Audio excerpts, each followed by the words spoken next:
хочу лишь с тобой секунды до вечности. И назад хочу лишь с тобой в дальние дали с собой. И назад вот она, любовь залетая самой. Заветная, ты единственная моя, моя заветная, ты единственная моя.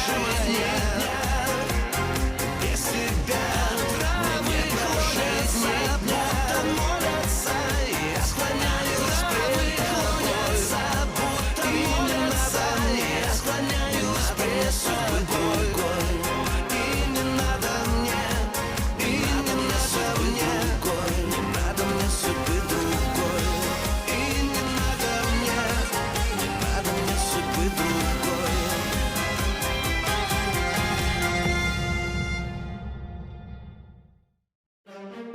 ديميان بيلاقي مانيفا بس بيكون مصيره الحبس. ماريسا بتروح فرصة الربح لليديا وغلاديش من بضاعة التهريب. ليديا كتير حابة تنتقم. الراهبات بالصدفة بيلاقوا ماريسا على آخر نفس وبينقلوها فوراً على الدير. مانيفا بتلاقي مع ماريسا الخاتم اللي وقع منها. محمد بيهاجم باغدان وبيطالع نيل من السجن. أولغا بتلاقي الضابط مطعون وبتحاول تنقذه.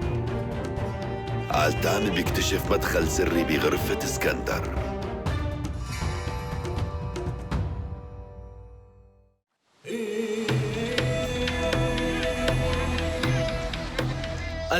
ألتان تعال معي، في شي بدي أورجيك إياه. اسكندر عندي شغلة ضرورية، لك أجلها ألتان، هذا أهم من كل أشغالك، تعال معي. طيب ماشي، خلينا نشوف. انت لساتك ولد صغير ونظيف وصادق. البنات بيكونوا لطيفين ومسالمين بالظاهر، بس بالحقيقة ما عندهم رحمة ومحتالين كمان. أكيد يا اسكندر هالبنت رح تتلاعب فيك وتخليك تمشي مثل ما هي بدها وتنفذ لها طلباتها ورغباتها، ورح تصير تعمل مؤامرات من ورا ظهرك. صدقني هدول النسوان ما بيقدروا يعيشوا يوم واحد بدون مشاكل وخلافات. وانت يا ابني مسالم ما بتحب المشاكل، ورح تنحط بمواقف صعبة عليك. انت سامعني اسكندر؟ ايه ماما، أنا عم أسمعك. ليش ما عم تجاوبني؟ انت مو متفق معي؟ تعرف اني ما برد لك الا الخير. ايه بعرف ماما. معناتها يا ابني لازم تسمع كلامي منيح وتنسى فكرة الزواج. حاضر، مثل ما بدك. شو عملت؟ أوه، في هون ممر سري. تعرف لوين بيودي؟ لا، نحن ما استرجينا نفوت عليه. مين انتو؟ أنا وآنا، هي قالت لي إنه في باب من الجهة الثانية وهي سكرته، بس يمكن ما قدرت. خلص بعدين بتحكي لي، خليك هون.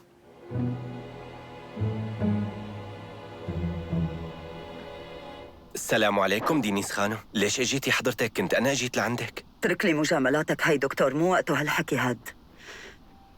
المهم هلأ ساوي أي شيء، هاي الضربة يلي بوشي لازم تختفي بدقيقة، فهمت؟ ايه طبعا. تفضلي عادي، من بعد إذنك. عندي شغلة رائعة لعلاج الكدمات جيبها والرضوض. بسرعة. ليك سكر الرصاص هو بيحلها. لازم بس تخليه على الكدمة شوي، وبأكد لك إنه ما رح يضل أي يلا أثر. خلصني. بس وين صار معك هيك يا يا خالد؟ ريت تخفف أسئلتك دكتور. لو سمحتي حطيها بإيدك. الله ياخدك ألتان، هذا المغرور قد إيه أنا تعبانة منه. مو معقول هو اللي ضربك على وشك يا خانم؟ اهتم بشغلك دكتور، وبلا على لسانك، وإلا بأمر يقطعوا لك إياه، وبأمر كمان يقطعوا لك أدنيك. الله يريحني منكم كلياتكم.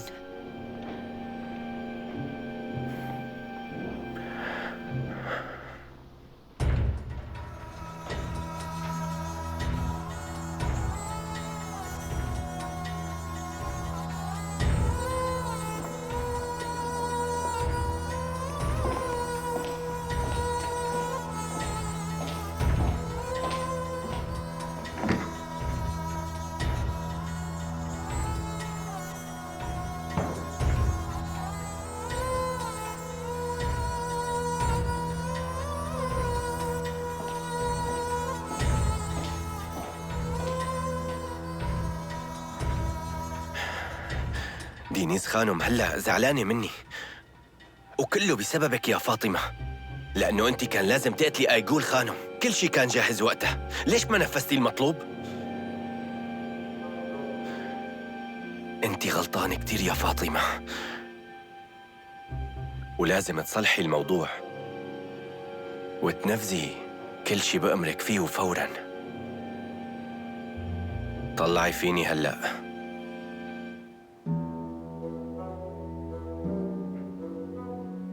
انت حتى ما بتتخيلي شو بيصير بالناس هون لما يكون مغضوب عليهم بالقصر.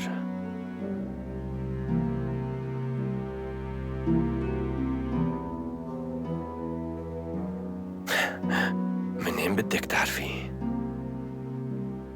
اسمعيني كتير منيح يا فاطمة، بدك تروحي وبدك تقتلي عدو الخانم اللدود، فهمتي علي؟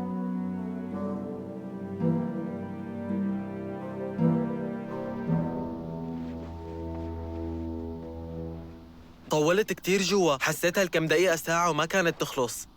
احكي لي، شفت حدا هنيك؟ شو صار؟ شو بدي اقول لك، شفت وما شفت. هاد الممر بيطالعك على كوريدور القصر. اسكندر، فيك تساعدني أكتر لحتى أفهم شي؟ شو هالشي اللي قالتان؟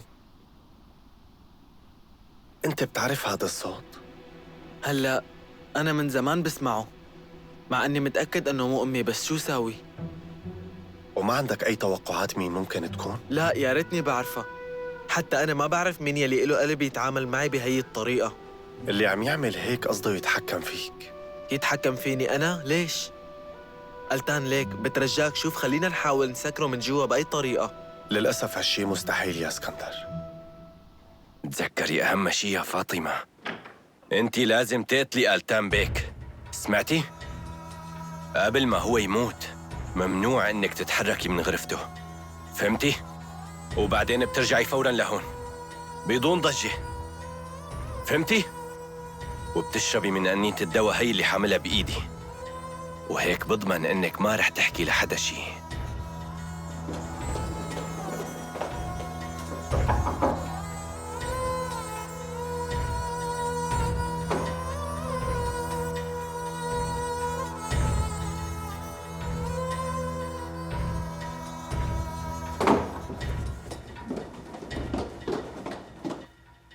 بما أنه السر انكشف صار خطر تضل عايش بهي الغرفة.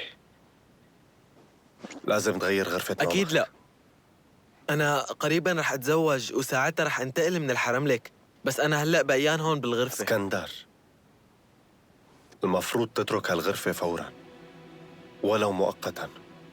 موافق، بس مؤقتاً ها. تعال معي.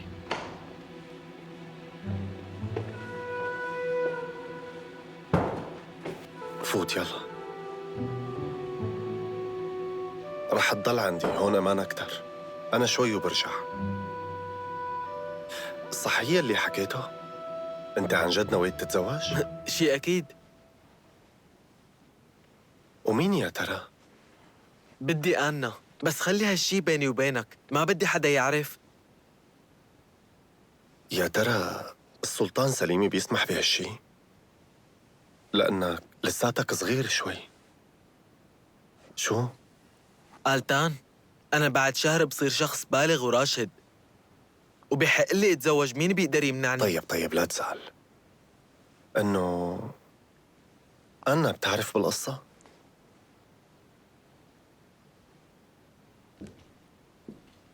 أنا لساتني ما قلت لها. قالتان ممكن تقلي كيف بيصير هالشي؟ كيف بدي أطلب من أنا تصير زوجتي؟ اسكندر، أنا يعني ما بعرف. أنا بحياتي ما عملت هيك شغلة. شلون؟ وزواجك من أيقول؟ أيقول اللي طلب لي إياها السلطان. شو هالحكي هاد؟ مو أنت قلت إنه ما بتقبل إنك تتزوج من دون حب؟ كيف عملت هيك؟ اسكندر، نحن أكيد رح نتناقش بهالموضوع ورح نحكي عن كل شي كمان، بس هلأ عندي شي ضروري لازم إيه. خلصه. راجع. طيب ماشي.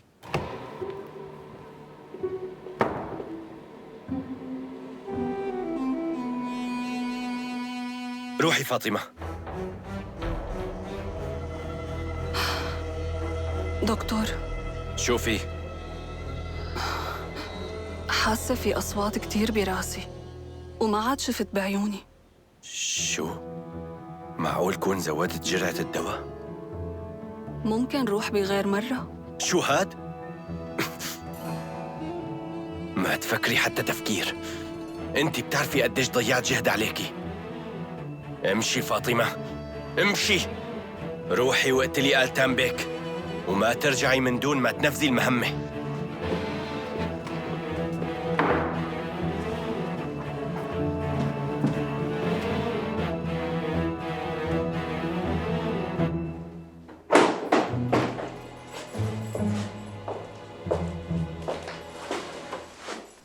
أوسيب، تأخر الإفراج عنك معلش، بس هلأ صار فيك تمشي. منيح أصلاً إنك إجيت لهون. فكرت حالي رح حفن وموت بغض النظر عن وعدك إلي. أنا دائماً بحاول أوفي بوعودي. تعال وراي. اسمعني يا أوسيب، أنت هلأ لازم ترجع فوراً على روسيا. بدك ترتاح مني أنت لحتى ما أزعجك بنوب؟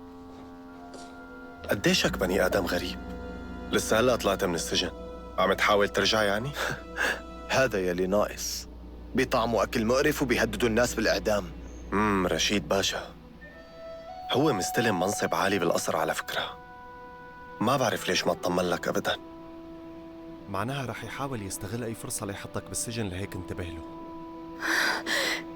أخيراً لقيتك. أنا شفت شي غريب ولازم خبرك فيه. اهدي شوي دكتورة إيما، خبريني شو شفتي؟ اهدي. أنا شفت هلأ الدكتور موريسون والخادمة فاطمة. هو نومها مغناطيسيا.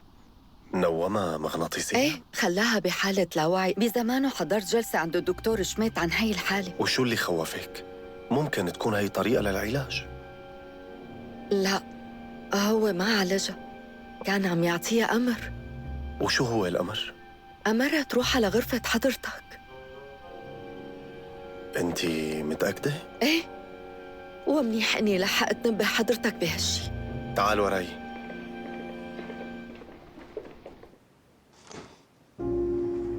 يا بيك، بعتتني لعندك آيغول خانو. أيقول هي اللي بعتتك لعندي؟ شو السبب؟ وهي طلبت مني خبر حضرتكم بشغلة مهمة. فاطمة، شو ما عرفتيني؟ أنا بكون ابن السلطان اسكندر. آلتان طلع شوي وهلأ بيرجع. يا بيك، أنا بترجاك اسمعني، هي بعتتني لعندك. ليش غير شوفي؟ تفضل شوف هي الرسالة، بعتتها الست آيغول. ما بعتقد إنها كاتبت لي إياها. أكيد هذا المكتوب مو لإلي، لآلتان، والمفروض أنا ما أقرأ.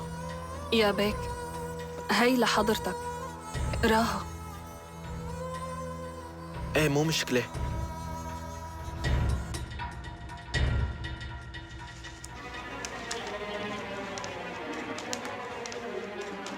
بس هي الورقة فاضية ما فيها شي.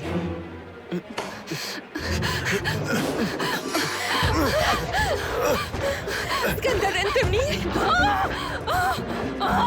أنت بخير؟ شو اللي عم يصير؟ هي منومة مغناطيسيا، بعتها الدكتور موريسون، أنا شفتها. يلا خذوها ودوها على السجن فورا. وانت تعال معي لنشوف الدكتور.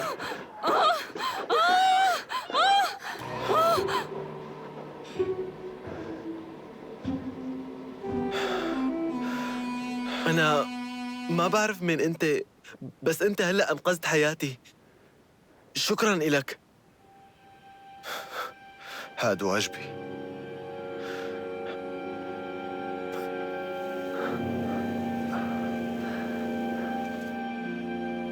دكتور؟ نعم، دكتور، أنت بعتت فاطمة لعند آلتان؟ مزبوط هالشي. فكرت إنه لازم أقتل عدوك اللدود. مو أنت هيك قلتي لي؟ شو؟ ما مات؟ فاطمة انمسكت دكتور، وهي رح تعترف. ما رح تعترف. حتى لو هن مسكوها رح يجيبوها لعندي وأنا بعطيها هذا. سم؟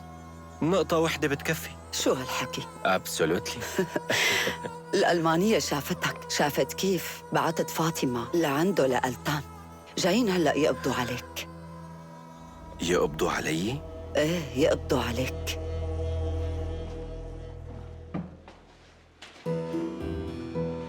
استعجل شوي.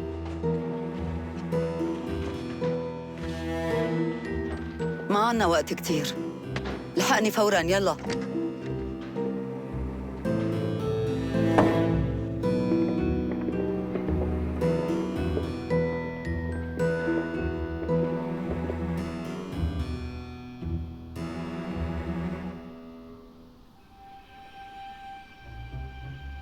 أنا دائما كنت خادمك الأمين والمخلص دينيس خانم.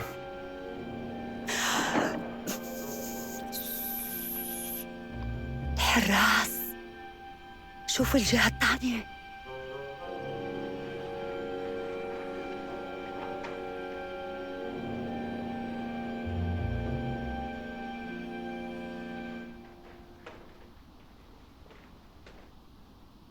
ما في حدا هون. نحن لازم نستنى. انت شبك، ليش مصفر هيك؟ مالك حالك شوي، انت رجال شبك. بدك تشرب مي؟ شكراً لك. بتشكر حضرتك، انتي ما في منك.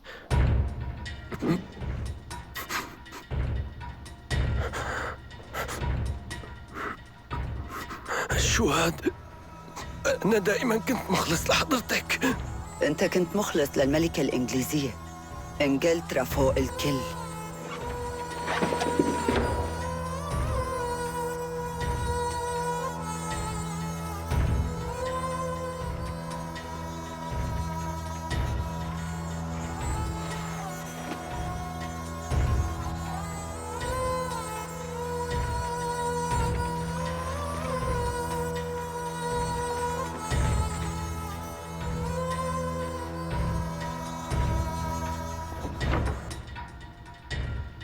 مولاي، نحن تأكدنا أنه الدكتور موريسون نوم فاطمة مغناطيسياً وهي حاولت تقتل اسكندر بأمر منه. صح. الدكتور حاول يهرب، ولما عرف أنه ما رح يقدر ينفذ من الحساب فقرر أنه انتحر بالسم. نحن لقيناه بالكوريدور. ابن اسكندر كان راح فيها. نشكر الله كنت مثله وخسرته. من شان شو كان الدكتور بده يقتله لاسكندر؟ بعتقد لازم نستجوب فاطمة لما بتوعى وهي بتقدر تجاوب على الأسئلة. يمكن ساعتها بنقدر نعرف شيء. أنا بظن فاطمة ما رح تقدر تفيدنا. واضح إنه موريسون ما كان يخبرها مخططاته. هو كان جاسوس إنجليزي واستعمل فاطمة كسلاح للقتل مو أكتر. كان بده يقضي على الوريث من بعدك. نشكر الله إنه تلطف فينا ومنع وقوع هالجريمة الفظيعة. مولاي، هذا هو الشخص اللي أنقذني من الموت. أخي بالتبني يا مولاي، وهو اسمه أوسي. رح تكون مكافأتك كبيرة يا يوسف. ما في عندي مكافأة أعلى من إني أخدم مولانا السلطان. حلو كتير. أنا من اليوم عينتك مساعده الأول لرئيس الحرس شريف باشا، مفهوم؟ ورح يصير يعتمد عليك من هلأ.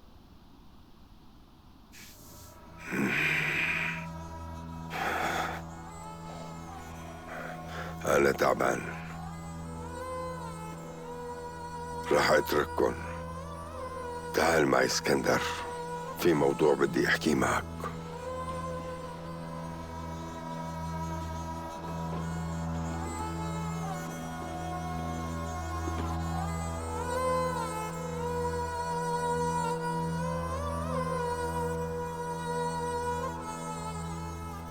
بما أنه هلأ صرنا لحالنا بالقصر بدون موريسون،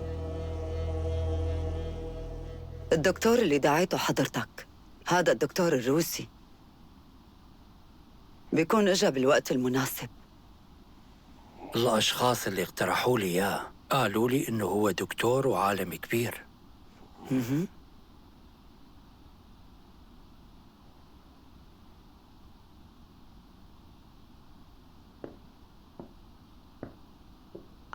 بروسيا في إلي قريب وهو دكتور كمان، بجوز هو اللي بده يجي.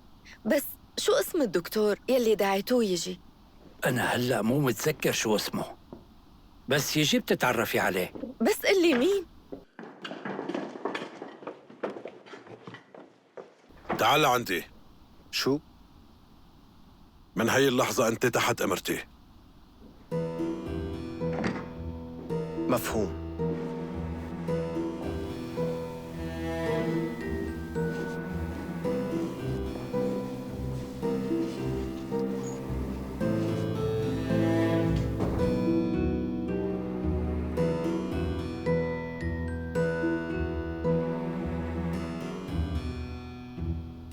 فهمني منيح اسكندر، أنا خايف عليك كتير. أنت حبيبي، أنت ابني الوحيد، وقبل ما يعرف شريف باشا مين كان ورا محاولة القتل بدي إياك تعيش بجناحي هون. مولاي أنت عم تطلب مني أتخبى عندك بجناحك؟ هذا مو طلب، هذا أمر اسكندر. بس هالشي مستحيل لأنه صرت كبير. اللي وينه؟ وين اسكندر؟ قول أي شي، وينه؟ اسكندر عند السلطان وانت ما بيصير تفوتي. اللي شو صار؟ قالوا لي كان بدهم يقتلوه، صح الكلام؟ حاولوا يقتلوه فشلوا. ألتان، كنت بدي أقول لك شكراً لأنك سميتني أخوك قدامهم. أنا؟ أنت كيف وصلتي لهون؟ أنت شو عم تعملي هون وليش مو بالحرم لك؟ خذوها من هون. اتركني أنت وياه، اتركوني. اسمعني، شو الموضوع؟ شو هالأصوات هاي؟ سامحني يا مولاي السلطان، جارية مجنونة هربت من الحرم لك. شو عم تستنوا؟ كيف وصلت لهون؟ رجعوها الحرم لك فوراً. اسكندر! أنا هي أنا. اسكندر وينه؟ بعد عنا أنت وياه، تعالي معي. نشكر الرب، أنت لساتك عايش؟ هي أنا البنت اللي بحبها. شو؟ اطلع أنت.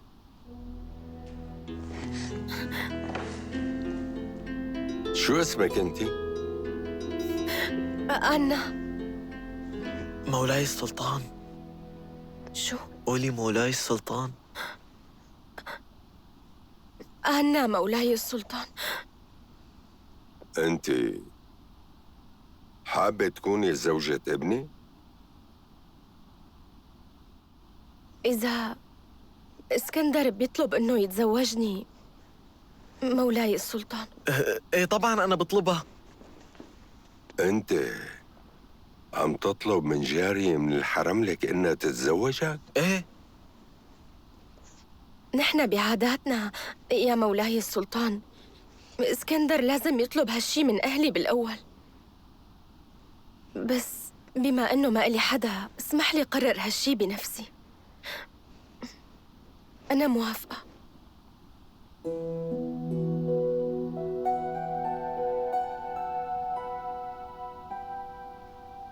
ليش أنا هون قلي؟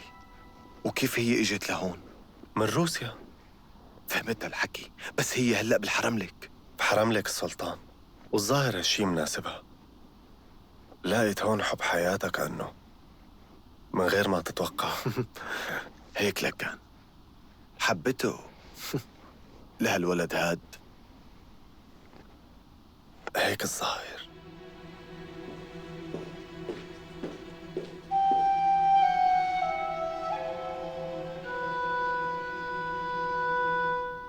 ما عندي مانع إنكم تتزوجوا.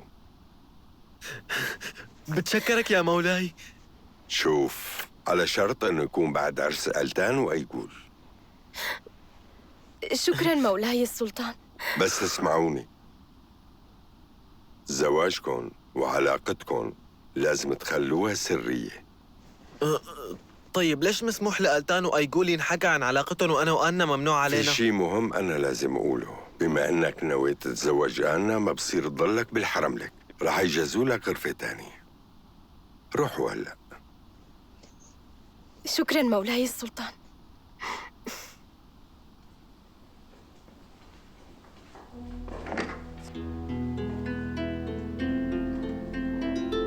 شكراً مولاي السلطان.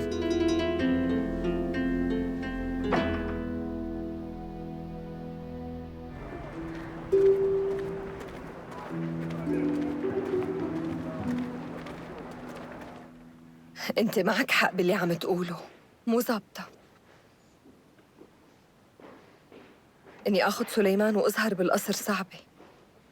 وأنا هذا اللي عم أقوله. هنن اصلا معتبريني وحدة سيئة ومعتبرين ابني ولد غير شرعي.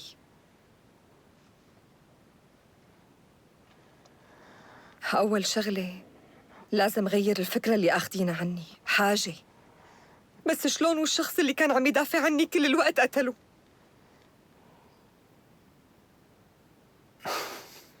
تذكرت شي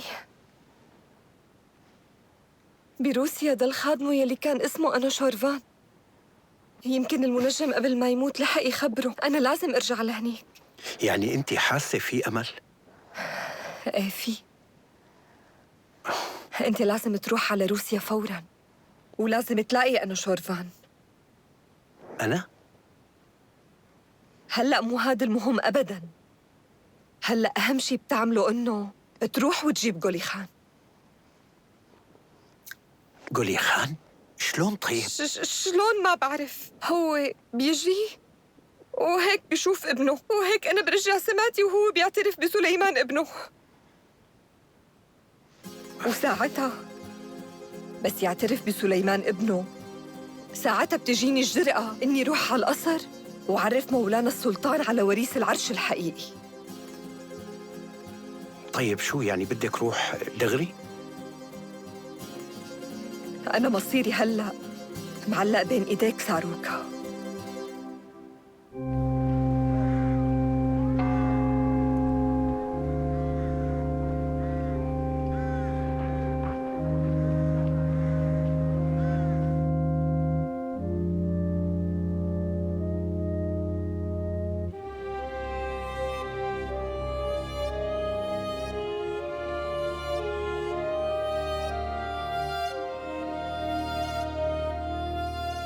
فائت ولا لسه؟ فائت يا أمنا معنيفة. الرب استجاب لصلواتنا. روحي يا سيرافيما. بأمرك يا أمنا.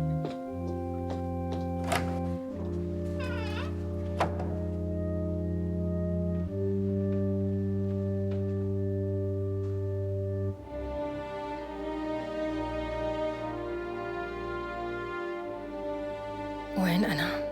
بالكنيسة. انت منيحة ولازم نخبر قرايبينك لحتى يجوا ياخدوكي. الإنسان العادي ما إله شغل عنا بالدير. أنا ما عندي لا أهل ولا قرايب يا أمنة. أصلاً كان جاي لهون لحتى أصير راهبة. يا ترى شو هي الذنوب اللي بدك تكفري عنا بالدير؟ مو ذنوب، مصيبة. كان عندي شخص بحبه، هو ما قدر يتزوجني لأنه من عادات وتقاليد مختلفة. تركني أنا وحامل، ولما ولدت ابني أخده مني وراح وعطاه لعائلة تانية، ومن وقتها ما عاد شفته. ما بقدر أعيش بين هالناس، لهيك اجيت لعندك. بدك تصيري راهبة؟ بس هذا قرار كتير صعب. طيب انت شو اسمك؟ فيرا.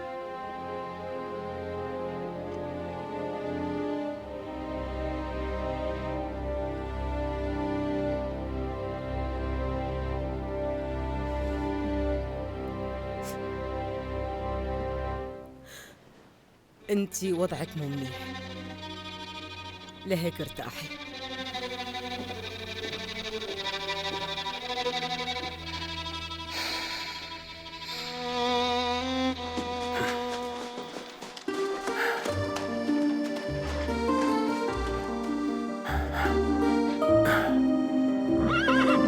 تعا خذ الحصان.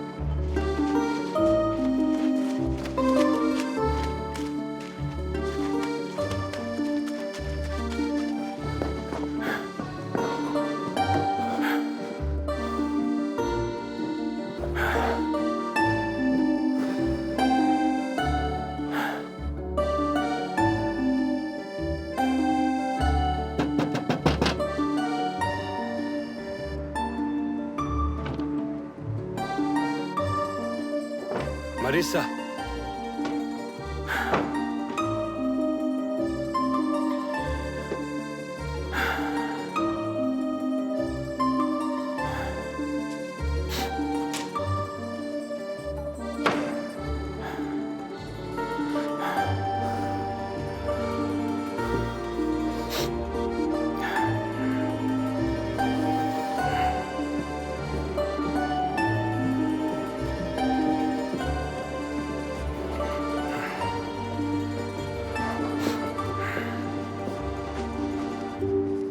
نظف عندك منيح مو مثل العادة.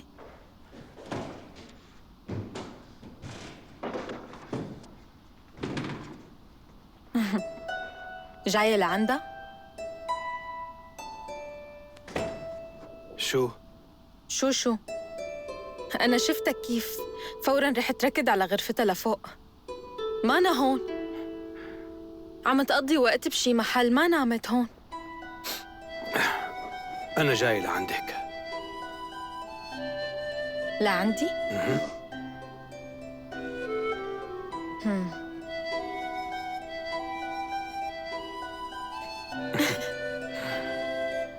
طلع على حالك، أنت كتير مبين تعبان. أنا تعبان؟ تعال لعندي، هلأ بطعميك. أنت جوعان أكيد.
اجيت لحظة. شكراً كتير. سكر الباب. وهي كمان المخلل يلي بتحبه. كل شي مثل ما بدك. شلح جاكيتك، شلح. وهيك. بتشكرك. يور ملاي. تعرف، أنا شو عم فكر. شو رأيك بلش كول. شو رأيك إنه تترك حرس الحدود وتجي تساعدني بشغل الفندق، لأنه صعب علي أشتغل كل شي لحالي. شو قلت؟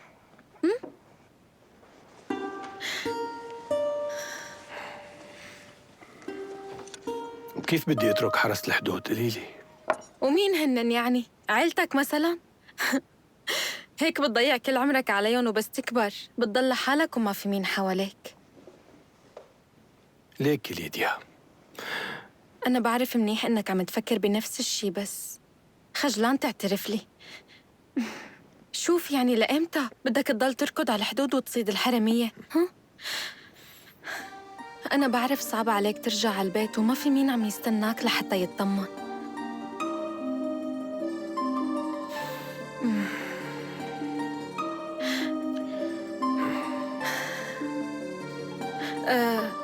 هي اتركها. خليني اجيب لك المشروب اللي بتحبه، عملته ماما قبل ما تتوفى. لا تواخذني، هلا برجع. انت خذ راحتك شوي وراجعه.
شو بدك؟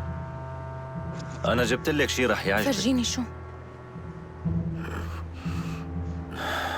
طلعي وراكي بتعرفي لحالك. مرحبا ليديا إيفانيفنا.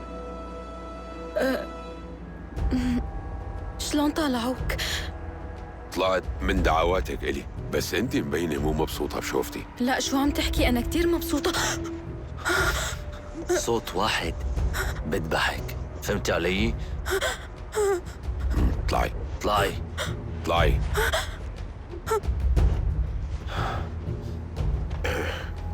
يلا نيل ابري.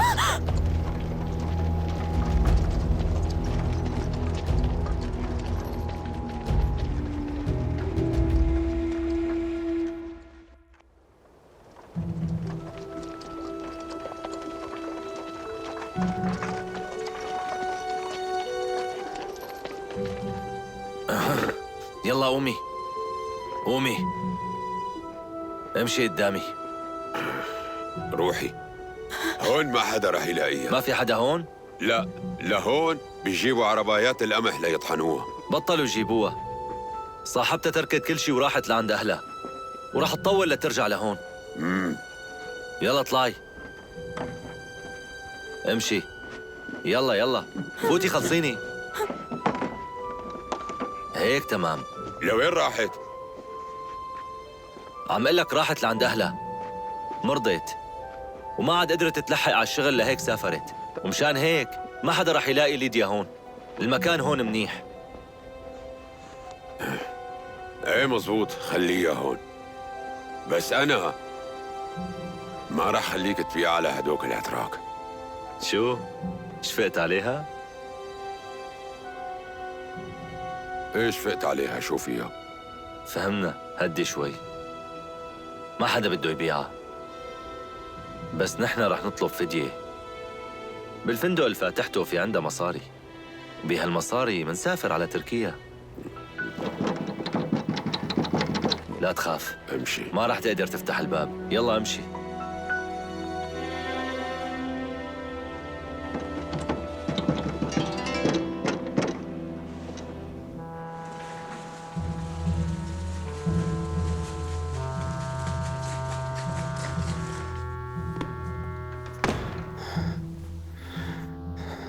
وين قولي خان بيك؟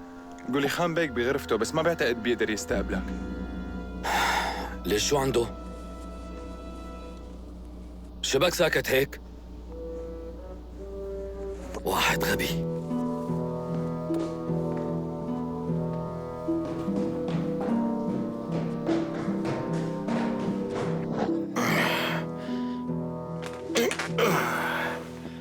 ما فيها.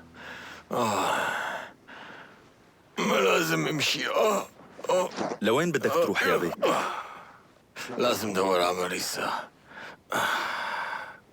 ما في داعي يا بيك. كيف ما في داعي؟ بس يا بيك انت مانك بوضع منيح. تفضل كمل شرب. هات. شو يلي عم تعمله يا خاين؟ ليش عم تخلي البيك يسكر؟ ها؟ أنا ما دخلني، هو اللي عم يطلب المشروب. لا تكذب، أنا بعيوني شفتك عم تعطيه المشروب. كيف بتتجرأ؟ مو مشكلة، حسابي معك بعدين. جيب سطل مع تلج بسرعة، تحرك.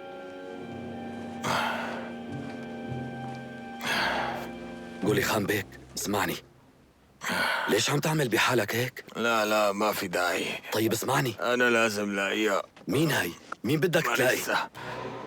أنا بنفسي تركتها، وهالشي غلط. عود شوي بعدين منلاقيها. ارتاح. أول شي لازم تصحى من الشرب. اتركني، كل أموري بخير. وينها هلا؟ لو بدها تكون راحت. رح تلاقيها أكيد، بس أول شي لازم تصحى من الشرب. ما بيصير هيك. هات السطل لهون. ماشي. وشو هذا هلا كمان؟ هالتلج يا قولي خان بيك رح يصحيك. حط لي اياه لو سمحت. حطه هون على رقبتك. ايه هيك. برأيك بينفع؟ متأكد انه رح يفيدك. بردان. تحملوا، ما في مشكلة. مو انت بدك تلاقي هي اللي اسمها ماريسا؟ لازم لاقيها. اعذرني، انا رح اتركك شوي ترتاح وروح. تعال وراي. تعال لشوف. قل لي يا خاين، احكي فورا، ماريسا كانت هون؟